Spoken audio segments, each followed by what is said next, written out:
আসসালামু আলাইকুম রহমতুল্লাহি ওবারাকাতু।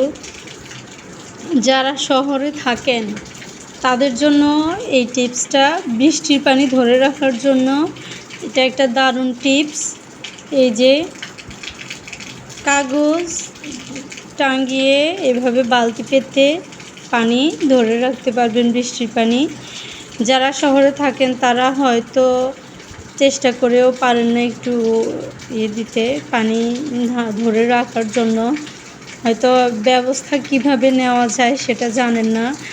তাই এই টিপসটা ফলো করতে পারেন, এটা খুবই গুরুত্বপূর্ণ। এটা আমি আগে জানতাম না। টিনের চালের থেকে রাখার ধারণাটা জানি, কিন্তু এভাবে রাখার ধারণাটা আমার কখনো মাথায় আসে নাই। তো এখানে যখন দেখলাম তখন মনে হলো মাশাআল্লাহ। কিন্তু এইভাবে যত পানি পড়ে খুবই সুন্দরভাবে পানি পড়ে এবং পরিষ্কার পানি আসে, এখানে কোনো নোংরা পানি আসে না। কিন্তু যখন টিনের চালের পানি ধরে রাখে তখন কিন্তু অনেক ময়লা থাকে, কিন্তু এই যে এভাবে কাগজ দিলে ময়লা থাকার কোনো সম্ভাবনাই নাই। তাই যারা শহরে থাকেন তারা এভাবে পানি ধরে রাখতে পারেন।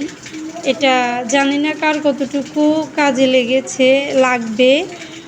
তো যারা জানেন না হয়তো অনেকের কাজে লাগতে পারে, এটা আমার মনে হয়েছে। তো এভাবে আপনারা রাখতে পারেন পানি ধরে।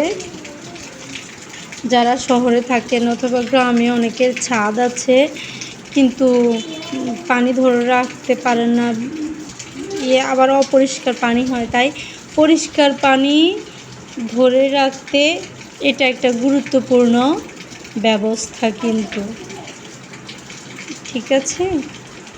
তাই জানি না কার কতটুকু উপকার হবে। যদি কারো উপকার হয়ে থাকে অবশ্যই আমাকে কমেন্টে জানাবেন।